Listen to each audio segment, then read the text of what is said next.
Cool, welcome to another episode of Don't Judge a Book by its author, or Don't Judge a Book by the author, however you want to say it. Today I have a very special guest. Special not just for what she does in terms of writing, but as a character and person, and for what you stand for. So I just want to say I'm proud of what you've contributed, but I'm proud of you, if that makes sense. So yeah, none other than Jernine Russell, people. The naked truth about having a baby and the naked truth about marriage. Jernine, welcome. Thank you. Thank you for having me. This is we've had so many conversations over the years, a lot of different various times of both of our journeys. I can think of so many of them. I think the most poignant was, I remember I was at work in this little cupboard having this conversation with you, and it gave me the kind of impetus and the push to get the book finished. And oh yeah? Yeah. You probably won't remember, yeah, but yeah. You won't. But yeah. We've had a lot of, probably not, most of the conversations have been poignant, so yeah, I won't be able to select one. You won't remember that one because it was poignant for me. Okay. And I think just watching how you've evolved, how you've done it, like being an author, like I've had a tangible person who's done it that has been really helpful for me in my journey. So thank you. Thank you for sharing. Yeah, tell the people who you are, where you're from. You can share your age if you want, your background, anything. You just give them a bit of description about who you are. I know who you are, so. I am Jernine Russell. Jernine Russell. That is me. What can I say? I'm 43, I'm a mother of 3. I am a wife, and I'm a daughter of a king. That's how I love to describe myself. That's the most important thing. And everything that I do, everything who I am is to kind of honour and to glorify God. Amen. So that is pretty much, that sums me up, the main things. I guess that other people would say, oh, she's an author. I am a podcast host. My podcast is called Purpose Driven Life. Dope podcast. I have worked in Purpose Driven Life podcast, so just slow it down. Just want people to know. Purpose Driven Life podcast, dope podcast. So yeah, just want to slow it down. Yeah, so that's been my baby for the last 3 years. Yeah. I have worked for the last 21 years in the criminal justice system. As a youth worker, well, not as a youth worker, but I started my journey as a youth worker. Then I went into probation. Yeah, I've worked in courts. I've worked in youth offending teams. I do a lot of work bringing the community voice into the training of the Metropolitan Police. That's what I've been doing recently. And I've been, what else? The main thing that I've been doing recently is facilitating programs in women's prisons. Okay. Self-development. Okay. So that is like something that I'm really passionate about, and trying to break down the barriers and the doors to do more of it. Yes, so that's it sounds like so much, but yeah. Yeah, so it is a lot. It's a lot to do, and to find time to write books in between is just something you have to give credit to. So I know you're more than being an author, but definitely I want to focus on you being an author because that's something that I suppose you sharing with the world is, I don't want to say giving back, but sharing with the world things that our culture is not particularly fond of doing in terms of sharing information. So it's a breaking new way of getting messages across, sharing ideas about how we can better our community and our people. So yeah, I commend you for being all of those things as well as an author. Some people it's just the author. I know you're way more than. Since you're talking about, I want you to name 3 of your favourite authors in any particular order. And from any part of the world. When I read this question, I was like, oh my gosh, how am I going to limit it to 3? Because that's really difficult. But I think I had to break it down into like books that have really stood out because I've read a lot of books. Yeah. So my 3 would be Gary Chapman. Yeah. Big up Gary Chapman. Mitch Albom. and Okay, I see where you're going. Ya Gasali. I don't know who it is. So she's the author of Homegoing. Okay. I don't know who it is. So those are my Can you three. say her third name again, top- please? Gayasi. I hope I'm saying it Ya properly. Gayasi. Yes, you're saying it with your Gyasi. Okay. Ghanaian. Yeah, see, okay, Yes. those are your three. Okay. Yes, those are the ones I'm bringing today. So I'm going to answer you another question, which is your favourite book. I don't know if that's going to fall in line with any of your three authors. It's not. And I had a feeling. Because I just wanted to, I need to give them all. Great, My favourite book, which again is really difficult, but for sure. it's The Alchemist by Paulo Coelho. Wow, you are the second person to say Oh that. my gosh, yeah. This is insane. Yeah.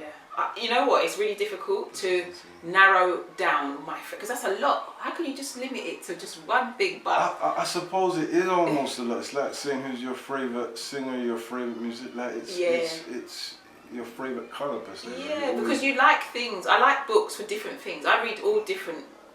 I say that I read different genres, but yeah, I love like developing myself. Like it's self-help books. I like self-help. I like growing. I like being able to get knowledge and stuff. But I also like a really good, book that I can really get into. So yeah, but The Alchemist for me is my favourite because I've read it at various different points of my life and my journey, and I always get something different from it. Perspectives.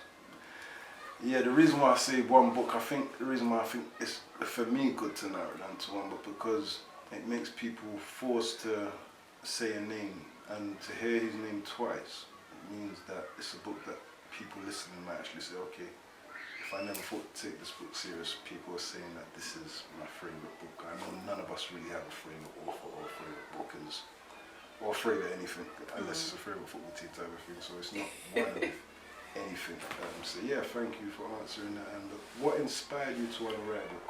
And have you always wanted to be an author, or is this a thing that came later in life? Do you know what? If I go back to my childhood, creative writing was my strength. Like I remember getting like these little smiley faces on my work. You said childhood, what age? Oh, primary school. Okay, cool. Yeah, creative writing was my thing.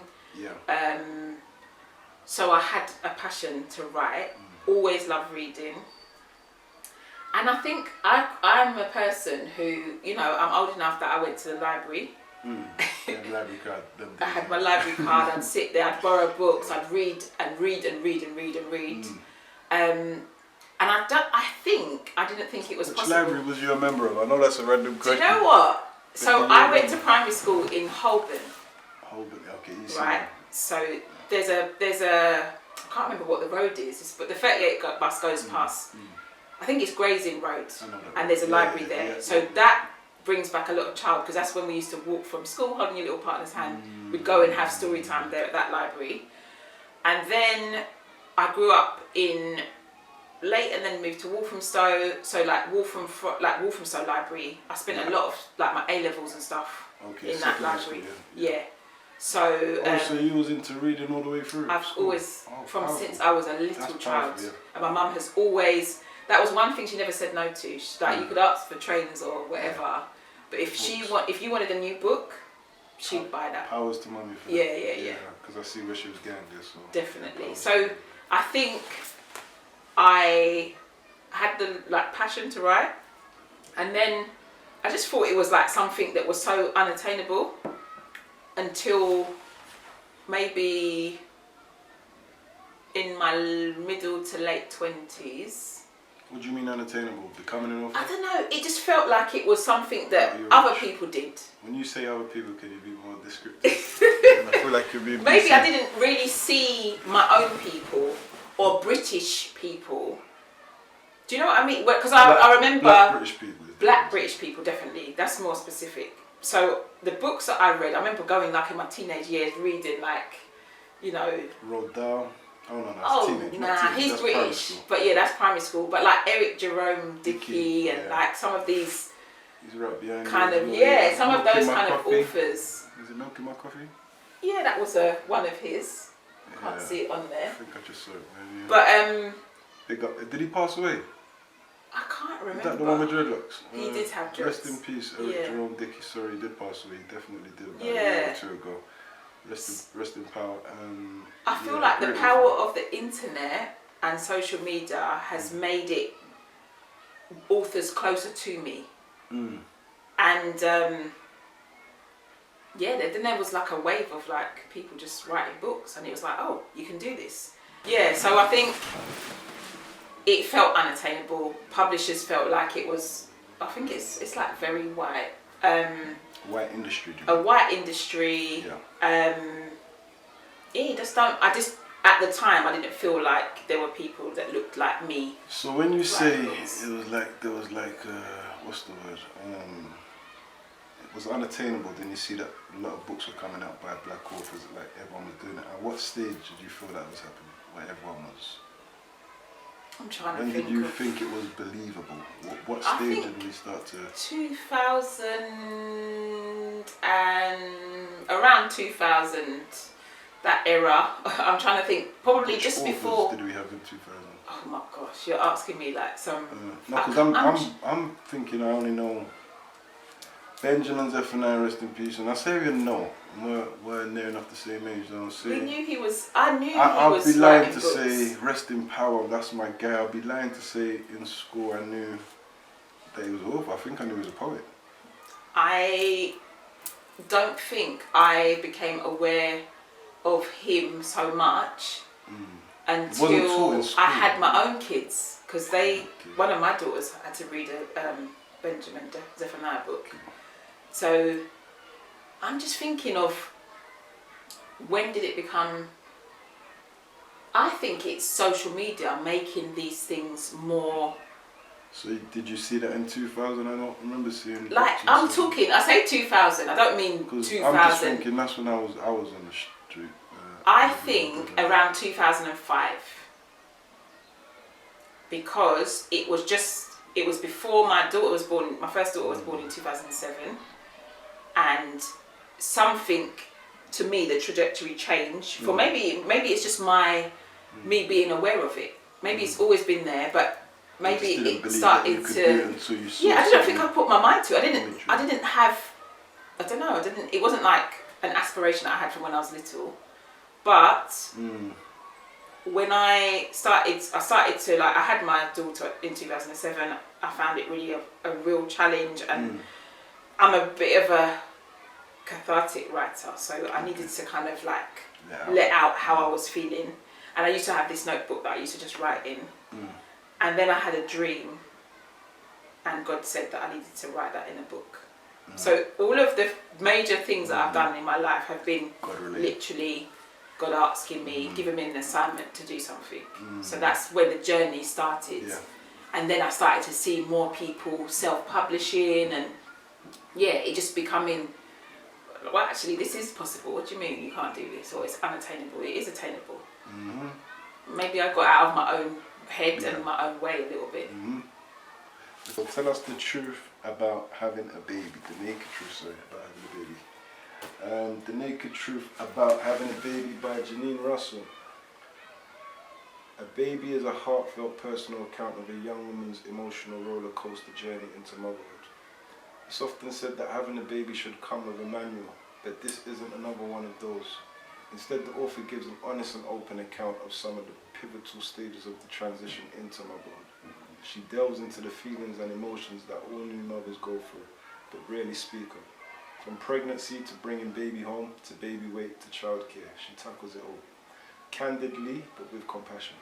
This book speaks to all mothers, past, present and future, validating their experiences and reminding them they are never alone on this ride into motherhood. The Naked Truth About Having a Baby by Jernine Russell. We're going to get into this now. Do you know what? That book Powerful. is, it's like my thoughts, feelings, and I'm an encourager. That's like one of my gifts, to encourage others. And when I was breastfeeding in the early hours of the morning in late 2007, early 2008, I felt like I was the only person in the world that was awake. And and I just felt like really lonely. Like, oh my gosh, social media hadn't. Well, should I say, I weren't really on social media like that. I don't think it was 2008 was really popping in terms. It was Facebook was definitely there. I mean, not talk because I wasn't even around. I wasn't around at the time. I just remember. I don't know about Instagram. I don't know when Instagram started to become. Facebook was there. Right? Facebook was definitely there, and I remember, but it wasn't like how it is now. I can go online at any point in the day or night, and somebody else will be online. Okay. That you can communicate or converse with or interact with, and I didn't feel like that was accessible then. So that voice of mine, I wanted to speak life and encouragement into that mum who may have been breastfeeding. Feeling that. Feeling that kind of. And from a man's perspective, I just say this book is powerful. I read some of it, and you say don't judge a book by the author. So as a man, would you read a book called The Naked Truth About Having a Baby? 90.99% times out of 10, no. So the incentive for me to read it, of course, was that it's someone I know who's writing the book. But then I've already got to that place where I need to get out of my own way. And you can't learn. Readers about learning. That's what was that entitlement was taken from us during slavery. And to regain my understanding of the world, I realized a lot of information is in books. When I hide something from certain people, you put it in the book. And men might think it might not relate to them. However, men have children. Yes. And when I say they have children, they implant their seed in the woman, and the woman carries the seed. So how is it relatable to you? If you have a child of a woman and you feel that I've heard a lot of men say she started being funny after having the baby, fam. Yeah, she went the same, and yeah, she started to go on cold, and there was no compliment. Yeah, and it's all about the kids, or whether she attached to that child or didn't. And a lot of people assume that mothers naturally become nurturers just because their name's mother. And from reading this book, I wouldn't say it reinforced my understanding. I started to believe that as I got older, that women change, but there's reasons, hormones and all these other things. But this book is, how can I best describe it for men who might dismiss it? It's almost a tool book for you to understand your woman if she's having a child without having to ask her and getting into her personal, just to be aware of what may come up as a red flag. Yeah. So it's very important for multiple reasons, but this is me promoting it for the men, because I know the women will have different reasons to read it. So yeah, for the men, The Naked Truth About Having a Baby, don't dismiss it, don't judge the book by its cover or by the author. That's what I'm saying. Yeah, sorry, Karen. Yeah. So yeah, I just wanted to help somebody along the journey, because I felt like people left out a lot. People didn't tell the truth. They created this real tiny picture of having a baby, and that is not the that wasn't what happened for me. Not straight away anyway. Yeah. And I just wish I'd probably read it before I embarked on the journey. Someone else wrote the book. Definitely. Sometimes they say if you want to see a book out there, you have to write it yourself. And that's it. Again, credit to you for writing. Anything else you want to go into about that book before I get on to the next one? I feel like it's self-explanatory. I don't want to give away too much to the. Yeah, I feel like it's a really good present. We buy lots of things for the baby in this journey, like even when we go to like baby showers and stuff like that. So this is a blessing for a new mother, or anyone who's just. This is your new baby shower gift, people. Yes, that's what it should be. This is the new baby shower gift. Definitely. And the next one is the wedding gift. Oh yeah. Cool. This book here, before I even get into this book, the reason why I like the title of this book, because I have intentions to write a book similar to the subject, or on the subject of marriage, and this has definitely been a part of the research, because I'm not married. Yet, sorry, I'm not married yet. My time will come. And the reasons and the meanings behind marriage, and most men, let's not front. Again, men, this book is for us as well. Don't dismiss it because we're not interested, the majority of us, and that's generalizing in marriage. this book helped give me an understanding of what marriage looks like from an honest perspective, rather than from, again, the idea of having a child is all great and you come home and the child's at one, it's kumbaya, they go to sleep when you go to sleep, and like it's all on a schedule of breastfeeding, and like there's grey areas and things, and it's good to know them so at least you can prepare for them, because nothing in life is black and white, and this book definitely opened my eyes and to, how can I say this, seeing the finer details of what marriage is and what things you have to work at in order to make it last. Yeah. And I'll leave that there. So for the men, it would be a good tool for yourselves also. If you've ever even hated the thought of marriage, not even just thought about getting married, this would be a good thing to give you a bit more clarity, the naked truth about marriage. But yeah, what would you like to say about your book? You know what? Sometimes well I feel. done on both of them. Sorry. Thank you. Excellent work. Yeah, excellent collection of book. I feel like maybe I shouldn't have called it what I called it.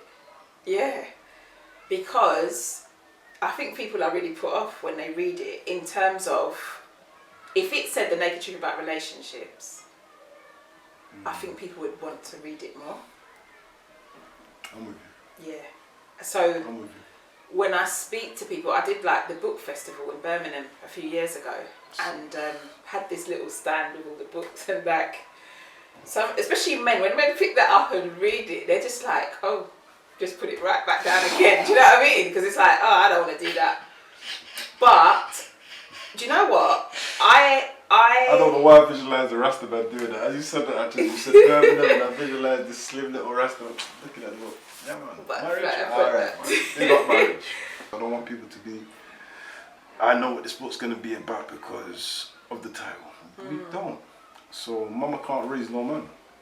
A lot of women didn't buy that book because they felt like, this young boy don't know nothing. I've raised my child by myself, neck swiveling. That's the ignorance. Why the neck swiveling? Because there's no statement of me saying that you're incapable of raising a child, so you can't raise a man.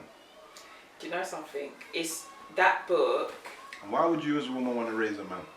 Let's just flip it all upside down. You know what? I just have to give you your props for that book, firstly, Robin, because you're like, the ratings I had for you before from Prisoner to the Streets was there. But you see, when I read Mama Can't Raise No Man, it went to another level. Oh, bless you. Because to me, there's a lot of people that write books, but I think you're really gifted in your writing, and the skill and the intricacy of the characters, like communicating to each other and merging, and it like all, there's a crescendo and it kind of comes, you know. Anyway, I love that book. So yeah. Thank you. I don't even know how to take that compliment, in the sense of just hearing that I'm a good writer. It's like, yeah. You're not a good writer. You're an exceptional writer. Just hearing even. It's a gift. You've got a gift. I think there's a lot of people who write books, and I feel like your style has changed. It's evolved. But yeah, in that book, it's like, I think there's only one other. Is it Alice Walker who wrote in that similar style of the letters? Wow. I believe that's. Do you want to turn around? Is it there? Yeah, and you know when that was given to me, right there next to this one. Yeah. That's You can take it out. Yeah, that's the one. And you know what's funny? Is this in letter form? That's colour purple, right? Oh gosh. Guess when that book was given to me? When? After I was at Cheltenham Literacy Festival. So this is after the book. With Mama Can't Raise No Man. Really? And I had to read it to say that just to get on the panel, just to say that I understood that someone wrote in that types of forms. So basically, I didn't know anything about. You didn't know, okay. But I had to read it because all the other panelists had read it, and they were like, well, they liked the fact that it was written in letter form. I'm trying to see when this was. Let me tell you the truth. I read up all the way to the last page, and I know this sounds silly, because I had already watched the film as a child with Whitney, not Whitney Houston. Oprah. That's funny, guys. Yeah, Oprah, Winfrey, and Whoopi Goldberg. So my thing was, okay, I don't need to read this whole book. And we was in a rush to go to Cheltenham, so I was reading it on the train, Like, yeah, you have to read the book. At the time I was with them, like, you have to read the book because you're going to go and they're going to ask you questions. That's me. I want to talk about my book. But I understood that it was written in letters, and I was like, wow, I did something without even knowing it's been done before.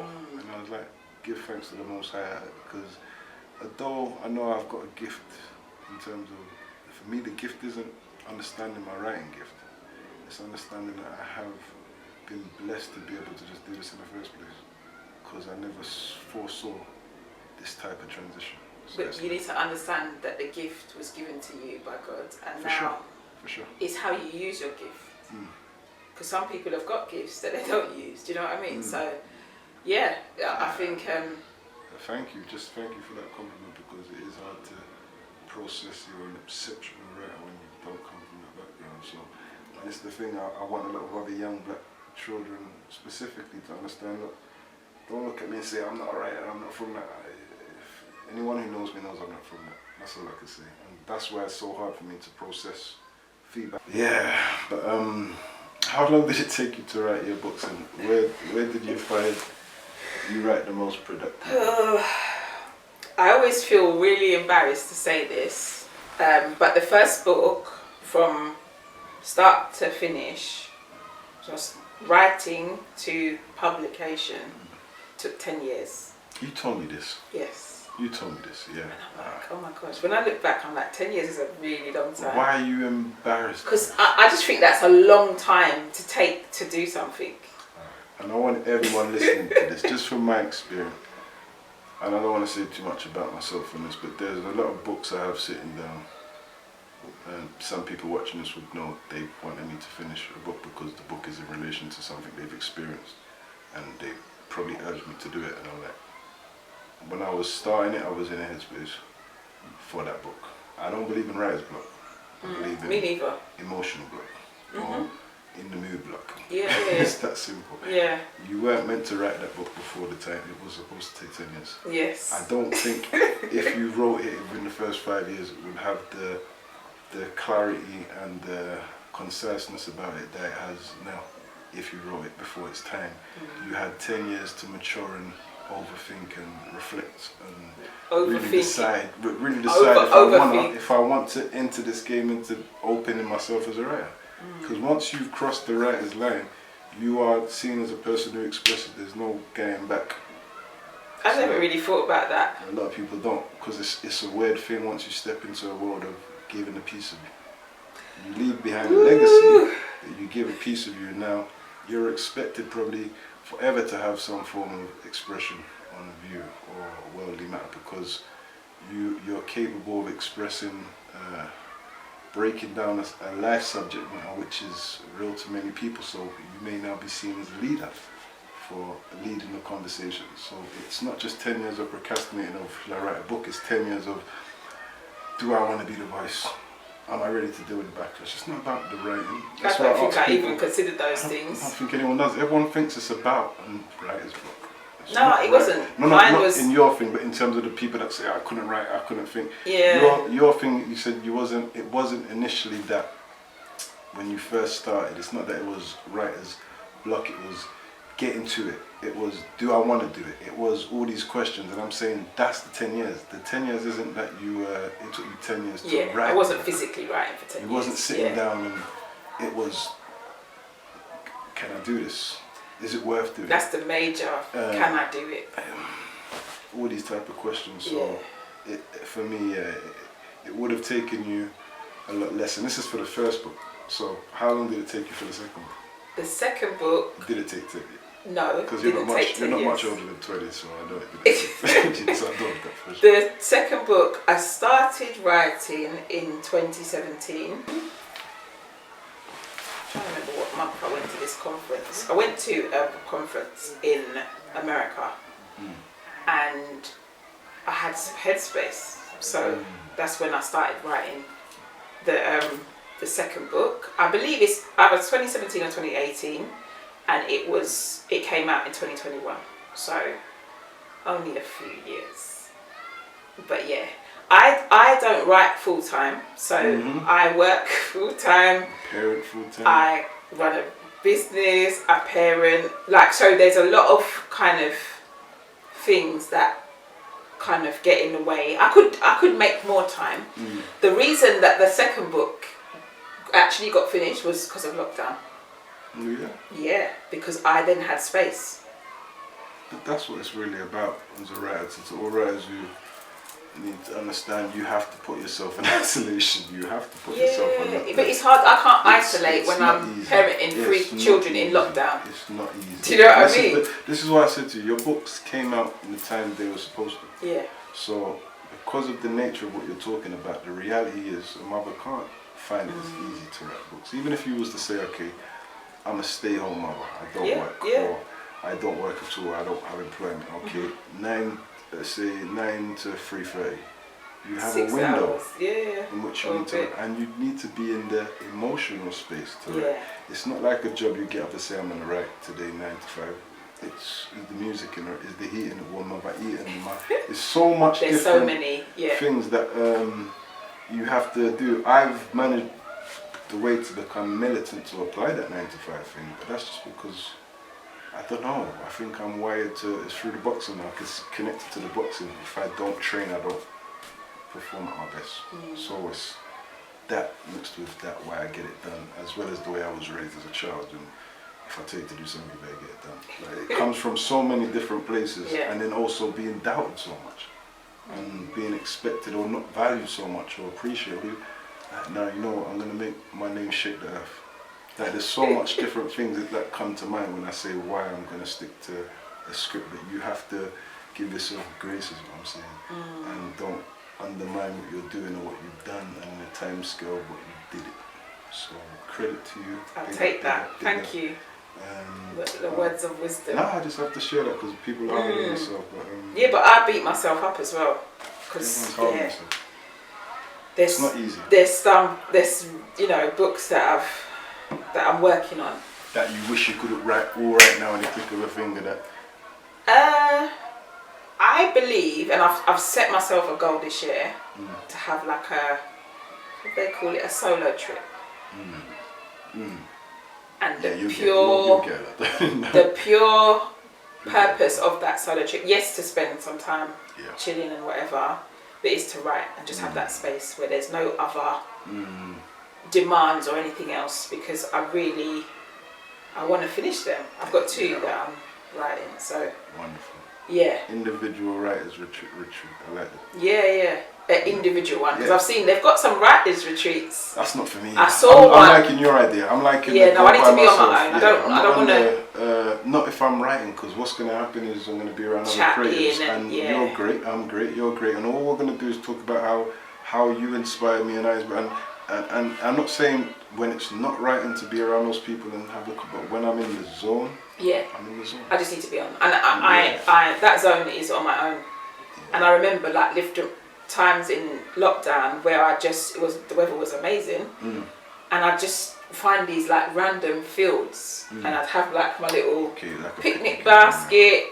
Not basket. I was in the same thing. I know what you're talking about. I was in the same. So I went Vicky Park. I went. There's this like a golf place in Woodford that I just found myself just finding a little space there.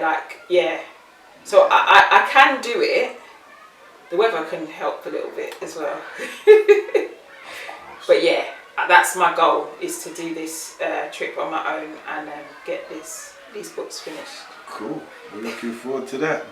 That takes me to my next question is, do you believe that black authors get a fair shot in the book industry in the UK, honestly? Definitely not. Definitely not. I think of like... Would you say black authors even taken serious as well in addition to I believe that a lot of the game now is about your following. So if you've got a platform, like I saw a lady recently who's got a publisher, and I remember going to her events many years ago. And I believe, I'm not saying that I know she's talented. I know that the book, I haven't read it yet, but from the things that I've read about it, it sounds like an amazing book. And I'm not taking away from what she's done, but her platform then gives somebody that impetus to invest in them. So these publishers are seeing, oh, you've already got a platform, so we don't really need to do any work. No, we just invest. We just need to do, you know, and you know the other thing for me, the reason that I didn't go the publisher route, I don't want no one telling me nothing. See, what you just said, it's never just about telling you nothing. So, me, I've never needed a publisher at any given time. And what I've learned from having a publisher, to not sound direct or disrespectful, is that you can build a publisher's whole industry company and they won't even give you credit for it. Because they see your attention, they see you can sell a Hackney Empire, they see how they can capitalize on it because they have the links for the things you don't have the links for. The industry's a shake and people won't be honest about it. And I think it's sad that once a person expresses their heart and soul that the industry will come and TLC it. Because that's the reality of the nature of the game that we're in. So I commend you for getting independent. I commend you for, because that was always my idea, you have to be in control of your art. Yeah. No one can't control it with you and we can't have a 50-50 split. Now supposedly a 50-50 split is supposedly a good thing in the publishing game. Really? I'm like, supposedly. And I'm like, if before meeting you I was getting 100%, so why would I now meet you and get 50%? What are you doing for that 50%? So true. If not selling out Hackney Empire, which I do, then what are you doing for that 50%? So you can say, well, it's a contract, but in your heart of hearts, you know you're robbing you. And that's the reality of the game. These people will rob you. And publishers don't do nothing. They could teach you about an editor. Send me to an editor. Yeah, I've got my own editor. Tell me how much the books cost to print. Yeah. What are you but actually the thing is, doing? I know all of no, that. but what are you actually doing? Yeah, you might have connections within the book field because you've probably gone to literacy events, and that's my advice to most writers. Just go literacy events and connect to make a network. Travel the world. That's all these guys are doing. It's literally literary agents. Do your research. Just do as the Romans do until you don't have to move like the Romans. I'll never say follow the Romans, but do as they do in order to learn, mirror what they do in order to get itself in those platforms. And that's all these publishers have done. So publishers for me in music and in books, they're not good for nothing. They're just the middleman. I'm from the street. Car the middleman. What do you need the middleman for? Unless the middleman's bringing you crazy money, you can't be building with you if you've been building by yourself before meeting them. And they wasn't built. So this is the whole idea that people don't want to look at when it comes to publishers. They know how to get your book accessible to white people, if you like. Let's just keep it blunt. The foils, the waterstones. I've been in the foils and waterstones and it doesn't mean nothing to me. It never did. So what I'm saying is that if I have to write a book that has to be acceptable, be checked by publishers for them to say, no, this is good enough to go in the bookshop amongst white authors, then I don't want a publisher, even more so, because I'm not writing it so you tell me that my book's good enough to sit amongst these authors. You lot don't look at my writing as writing because of the language. And for me, people want to give people credit for a lot of things. In the writing game, I think I was one of the first people using Wagwan and all this street vernacular. The whole industry is now doing it, and I've never heard anyone, they get credit for it. Like, no one wasn't talking like this. I wrote like that on purpose. Yeah. Dotting on the Bible was published from the Express, my book, and he saw, I didn't care about how everyone else was writing. He said, I love your voice, you found your voice. And I said, yeah, because everyone's trying to sound English, and that's what makes it considered a book. That's why most young people don't read, and I thought, now let's break that. So, some things you have to give yourself the roses for, because people will never even understand the doors that you open. Because before, most of the in England, no one was talking the street vernacular. So my whole thing is, now everyone does it. I've heard other people get credit for it, or even writing books. I don't know any authors before myself. That's why I wrote one. I genuinely don't know any authors before myself. It was an author before me. From my community. Yes. I mean, whole England. And not saying it wasn't out there. Not saying I'm the first again. I'm saying, but like you said, it's about publicity. You need to look at the purpose for why you're writing books. Purpose is really important to me. It's the reason why I have a podcast solely talking about purpose, because you need to think about the reason why you're doing it. Who is this for? What is it? You know, are you doing it because you're driven by money? Like nothing I do is driven by money. I do it because I feel called to do it, or I feel like it's gonna benefit or bless somebody else. That's the reason I kind of get up and do the things that I do.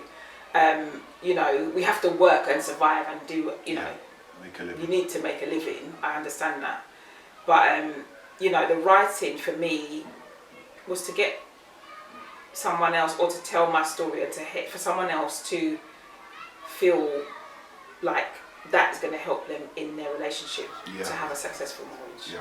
It's not about how much money can I make from it? It's not about if that happens, then it's a blessing. Yeah, of but course, for sure. The reason that I don't want people to be divorced. That in my community, I want our marriages to thrive. That's why I wrote that book. A broken house is a broken community, so you're doing the works. That's what I'm trying to make, like, change in our community. You're doing the works. Yeah. So, do you believe the black community care enough in our community about writing or reading to support their authors, and how do we get them to take writing and reading more serious? I think that our community, there's different people that make up our community. Yeah. Completely different people, and you know, some you will be drawn to, and sometimes some you won't. Yeah. For me, I think knowledge is power, and wisdom is applied knowledge. Yes. And where do we get those things from? Things are evolving, and we can learn things from different ways now. Not everything is from a book. You know, some people love to listen to books on audio. I don't. That doesn't work for me. Not for me either. But I do like podcasts, and I do get a lot of information, and from listening to things now. So for me, our community, it comprises of different people. Those that want to grow and those that don't want to grow. And you know, you can be the pioneer, the kind of the first for something. But do we need to get credit for something? If you know in your heart that that person copied you. I don't care about the copying. You're getting credited and you have a platform, so you've stolen. It's not crediting. Really, let's say it for what it is. It's stolen. You've stolen an idea that was done by someone else. The least you could do is say, big up this author for doing Hackney Empire 3 That's times. what a respectful person would do. Why is that important? We're in the same game. So if you're a drug dealer, and your line's popping, and you're controlling this community, and then someone else comes because they've got all these young kids who are going to work for them, they don't even have to leave their house, they're selling the drugs for them, take over the community. You're trying to, it's not like you're bullying me out, but I don't have now the means to compete with that. It's like in that film Barbershop, gentrification. I don't have the means to, but I'm the original. I'm the authentic. You are the fabricated. And when I say fabricated, because it's not, your position wasn't given to you by the work you've done. You got the position by having the means to pretend that you were the first to ever do it. And this is what I'm saying. I didn't have the publicity to say that Hackney Empire. They didn't want to support me. Who wants to support a black author that's killing the game? So you as black people or a black organization says you're here to empower black authors. You ignored the biggest one of the era that you're inspired by. I hear you. That's why it's hearing criminal. It from that perspective changes it up a little bit. It's criminal because it's almost it's lying to say that you care about black authors. I should be at least the face of it. And I'm saying that as a joke, but I'm saying let's say the face of it because or one of the faces of it, because I'm one of the people that inspired so many people to write. I agree. And I find it in the black community, giving them that confidence. I've heard it 1,000 times even from people that haven't read. And I'm like, right, I didn't know that. But they're like, yeah, you're the first. And I've heard it from Akala. Let them know about me, bro. Don't wait for me to message you and say, can you post a picture of my fingernails on your WhatsApp story? Or show them the love. Don't wait until I die to then say start picking he was me my up. guy. And then, And then look, I don't want a lot of people at my funeral in advance if it's going to be that. I'll tell you that now. Because show the love now, because I'm not in competition now. And that's the thing, when you're certain about yourself, you're a threat. I've been certain about myself in my life, even when there was low self-esteem. always certain, even with my low self-esteem, what my capabilities are, and I never looked at the next man as a threat. So it's funny that I asked you that question. I wasn't thinking about Merky Books or any of these other industry companies who claim to be, but there's no black author unity. But they talk about black unity on the street with the young kids. There's not even unity within black authors in the industry. No, I agree. I've done things all over the country. I've done a book tour over the UK. I've seen people, met people, they've met me. It's what they can get from you and how they can use you to get in the publishing deal with the penguins. How can we access his information to get there? Once we use them for all the information, now we get something. We don't even need to talk to him now. Because we got what we wanted, but he didn't want that. That's deep, people don't even understand. I've been offered deals. But that's why I said that from some of the same companies I'm talking about. Purpose is important. Purpose is everything. It is. Because if you forget your purpose, I could have signed deals, but those deals wouldn't make me the authentic author. Like I said, barbershop, I'll be the gentrified author. I'll be the author I love that. Gentrified author. I'll be the author who they want you to be the face of a subject when you're not even the face of the people. I can't pretend to be something I'm not. I can't pretend to have a lived experience I didn't have and then pretend to be the face of it. This is my life. Very powerful. So I big up everyone, but I'm like, we're not in an industry where I don't have respect for many fellow authors. If anyone wants to come in here as an author and say their piece, they're all welcome. But if they're going to come, not even if they're going to come, if they don't want to come because they feel offended or they feel any kind of way, then that's on them too, because it's an open space to say the truth. It's not nothing else. It's the reality. The truth is, Robin Travis and me saying this outwardly talking is a name for me that's been, they've tried to forget him in the book game. And Chris said that here on another episode. He said he came to Hackney Empire with someone who wasn't even inspired about writing, because he's written 5 books and no one's spoken about him. But when he saw what I was able to do at Hackney Empire, he's like, whoa, there's life in this. Not Merky Books. It wasn't any other black organisation that pops up now that says they deal with black authors.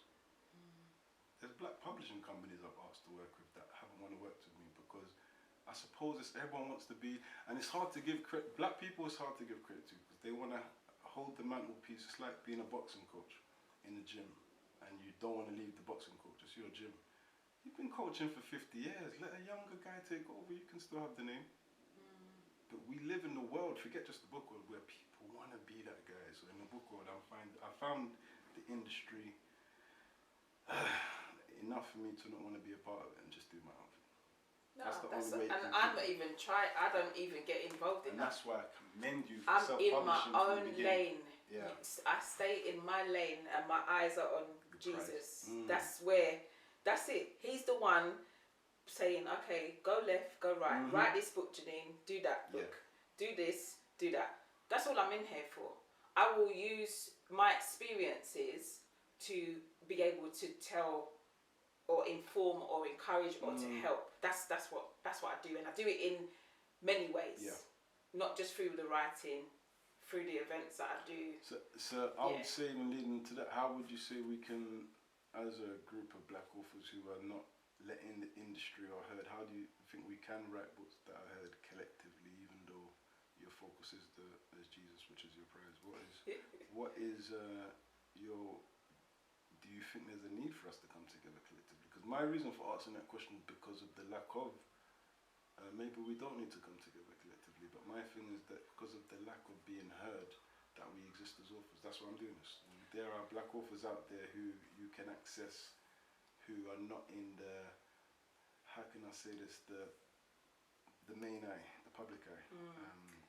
And their books are very much important as those. The public eye doesn't make their books better. I agree. There's some real rubbish in the public eye. I think there's strength in numbers. I think community, broken down is common unity. So the fact that you're even creating this platform is a way of doing that, because we've got lots of things in common and we come together. So I believe that I'm not sure what the solution is. I'm going to keep doing what I'm doing. I'm a naturally supportive person. So in any opportunity that I have, in the little platform that I have, I'm going to offer that to other people. I've been coaching people that are writing books, because that's my other thing that I'm really good at. That's dope. For me, there's some people who have got a book in them who, it's almost like they've let that dream die. So that my thing that how I would like to contribute to making this change is to bring out these authors. I think that's a dope idea. Sorry, so I think that's you've answered the question. How can we collectively can also be done individually? That's how I'm individually. You're collectively bringing more authors. So that is a dope answer. And I want to see how.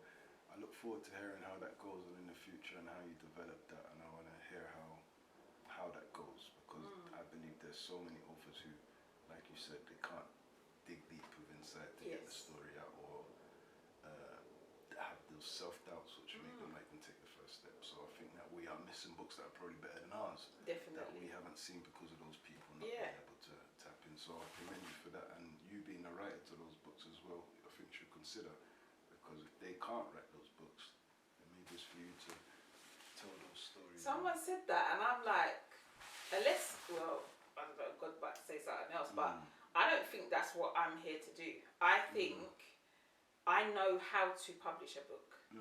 I know the process of it. I know the creative process. I know the literal physical form of how to get an ISBN and how to get it onto Waterstones and Amazon, and that is something that a lot of people don't know. So that, for me, I need to pass on that knowledge. I pass the baton on. I wanted to know, have you ever judged a book? Because this book is don't judge the book by its author. Obviously that entails with cover and title. But I want to know, have you ever judged a book by its author, title, or by cover? its author or title? Before reading it, or even to the point where you didn't. You know what? I can't even remember the title of the book, but it's Jernine Lodge. I might be saying that wrong. She wrote something about Judged the it white that bad people. you can't even remember it. You know what it is? It's because I read it a long time ago. Okay, Let me find it, because when I saw the title of that, I was like, oh my gosh, like really? Let me quickly get it. I'm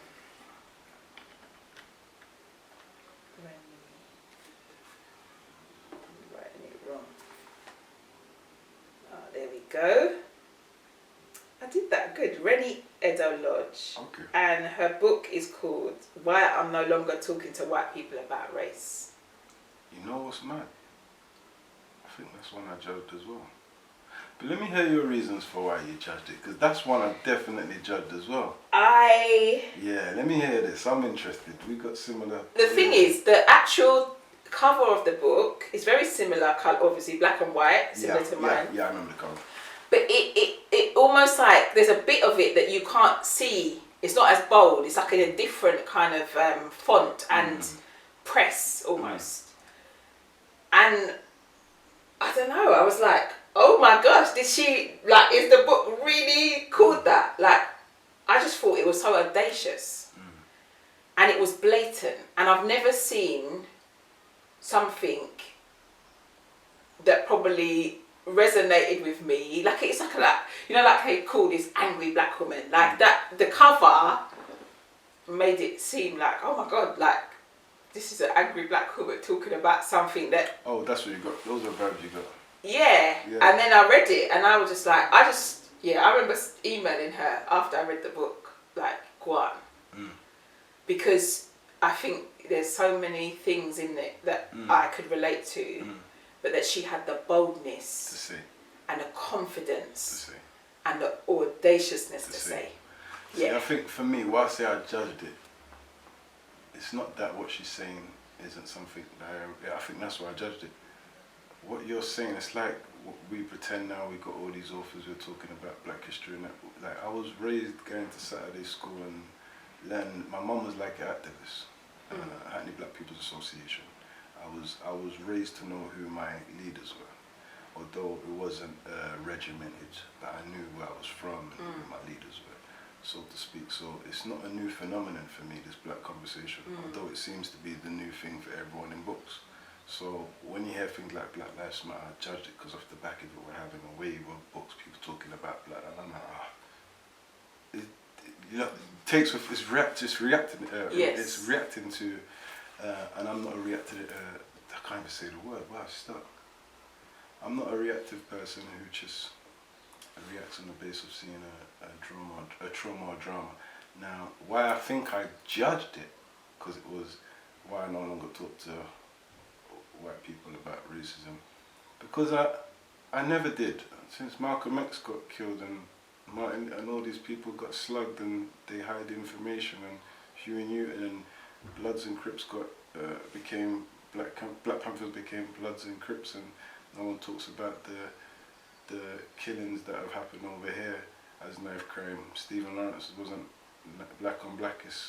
So we've all been screaming this thing for years. So to have it in the book, I was like, I don't even want to know, because if you don't know already, why you don't, and that's for me. But then I can't judge it for the people who.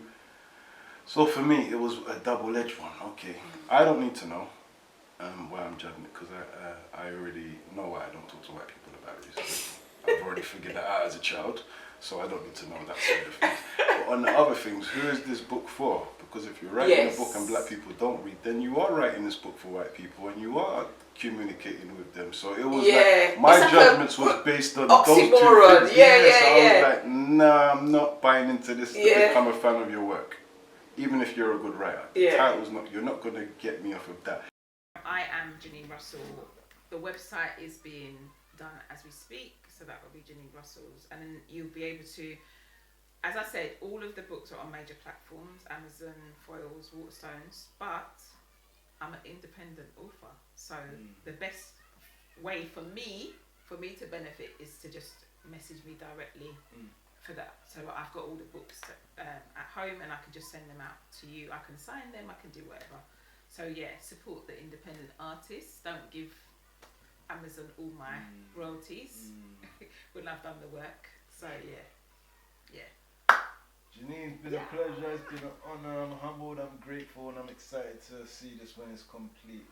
Thank you for coming down, thank you for sharing your time, thank you for sharing your mind with the world, because the mind is a powerful thing to waste, and I'm looking so forward to the naked truth about faith. So yeah, just keep going and great work, keep going.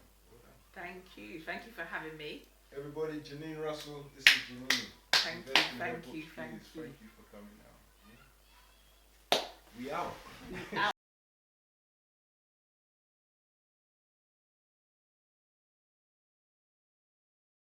Universe, and I do that with my thing now, with my poetry, my podcast. I don't just tell you a story in one way. I create a universe.